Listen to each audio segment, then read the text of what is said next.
Good morning, gentlemen. Today is Monday, April the 6th, and we are entering our third week of uh, this remote learning stuff. And so, therefore, it's time to start chapter 11. Um, I just want to remind you that you will have a quiz tomorrow on Tuesday, April the 7th, on chapter 10. All right, so please make sure that you study center of gravity. And for those of you who've not completed your homework assignments yet, please do so before tomorrow morning. In any event, lesson number 11 is all about rotational mechanics. Okay, what this means rather, is when you move something in a circular path. All right, oftentimes you have to apply a force in order to get it to move. All right, and that's really rotational dynamics, if you will. And you've all experienced this, whether you realize it or not. For example, every time you open a door, right, that is an example of applying a force to an object that pivots, right? You've got a hinge, which is essentially an axis of rotation, and you apply a force to the door at some point. All right. So the picture that you see here represents a wrench moving a bolt. Okay.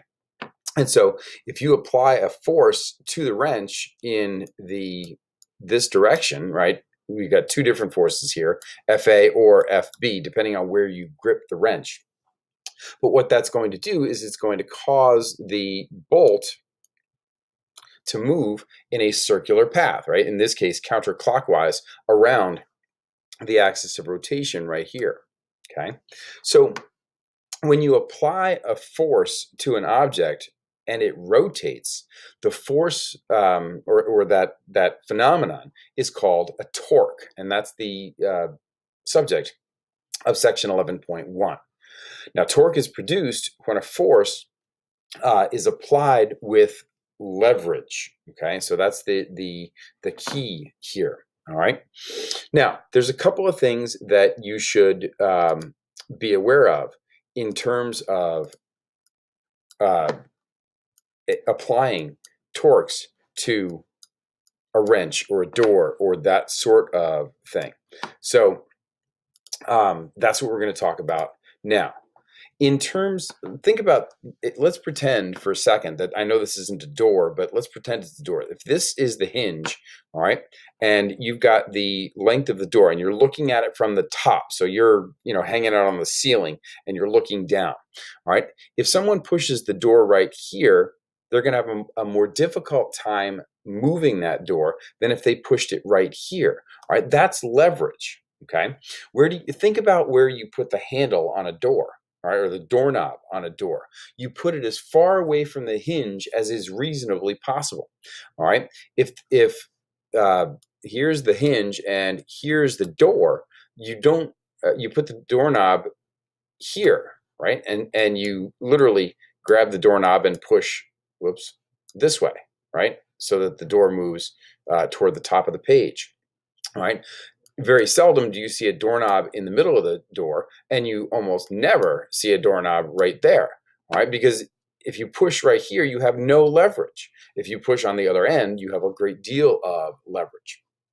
And the reason for this is that torque is a rotational or perpendicular force. Notice that the two forces that are drawn here are literally perpendicular to the length. That's not, the mouse is not doing what I want, but perpendicular to the length of the handle of the wrench, okay? So it's a rotational force applied to a lever arm. And the way that we calculate the value of torque, and by the way, this little Greek symbol tau, that is the symbol that we use for torque, but it's equal to the perpendicular force, that's what F_perp means, times the length of the lever arm. All right, this is the length of the lever arm. All right, and so if you push here, you'll find that you end up with a smaller torque then if you push here, you end up with a lower torque because the length of the lever arm is shorter. All right. If you, on the other hand, push, whoops, let's go back, or not. If you push here, you're going to have less torque. If you push here, you're going to have more torque. It's really hard to write with a mouse. And the reason for that is that even though you're applying the same force, notice that the vectors here are the same. The length of the lever arm for A is this, whereas the length of the lever arm for B is this. And so the length of the lever arm times the force gives you the total amount of torque. So let's talk about a couple of examples of this. All right, we'll start with example number 1 here. And this kind of goes back to what we were talking about initially with the door. Where do you place the doorknob on a door? And so think about this, all right?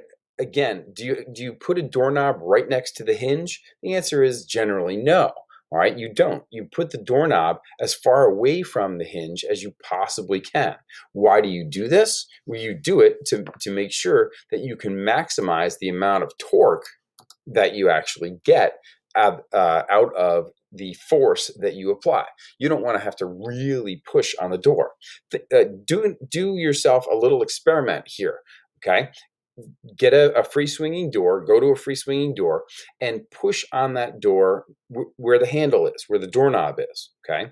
Then do this and let it move, all right? Then apply the same amount of force to a spot really close to the hinge. It's much harder to open that door at that point. And so therefore, that gives you less torque, or you have to apply more force to get the same torque, all right? And so the question then is, if a doorknob were placed in the center of a door rather than at the edge, how much more force would be needed to produce the same torque for opening the door? All right.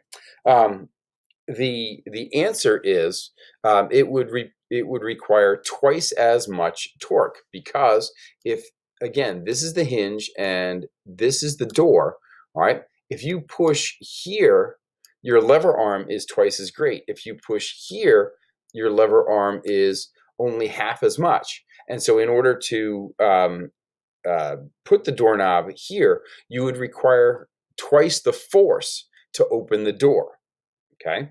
So if a doorknob were placed in the center of a door rather than at the edge, you would need twice as much force to produce the same torque to open the door, okay? Make sense?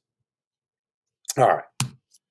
Now, the second example is actually a great one in terms of practical stuff. I actually use this all the time. All right. The question itself is about exerting the torque on a very tight or stuck bolt. All right. The example that always comes to my mind with this is after I've taken my truck or car into the shop to have something done. If the mechanics have to remove the tires, they oftentimes will use an impact gun, and when they tighten the lug nuts back onto the thing, they're really, really tight, and it's very difficult to loosen them by hand. Okay, and so if I can't exert enough force to provide the torque to turn that lug nut, I have to do something in order to be able to increase the torque. All right, well, I can't increase, if I'm applying maximum force, as much strength as I can apply to this thing, then I can't increase that. But what I can do is I can increase the length of the lever arm that I'm applying. Now, what I do for that is I take an old gas pipe, about, it's probably that long-ish, okay, and I put that on the end of the wrench that I'm using, and that increases the length of the handle of the wrench. And so if this is the bolt and the wrench is around that bolt,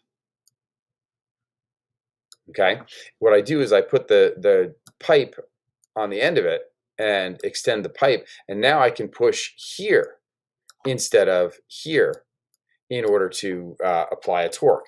Because the length of the lever arm is now effectively increased, the bolt can move better. Now, the example is not quite that. It says if you can't exert enough torque to turn a stubborn bolt, would more torque be produced if you fastened a length of rope to the wrench handle as shown? And so in the picture in your textbook, and this is on page 152, shows the wrench up like this, and then somebody ties a rope around it and pulls this way. All right, well, they're applying the same force and the same lever arm length. So there's the length of the lever arm. Is that going to increase the torque? The answer is no. Okay, what you'd have to do is increase the length of the lever arm and pull from up here, and that might give you enough torque to loosen that bolt. Excuse me, gentlemen. So that is the end of section 11.1. Please, again, remember that you have a quiz on chapter 10 tomorrow. All right, so study hard, please.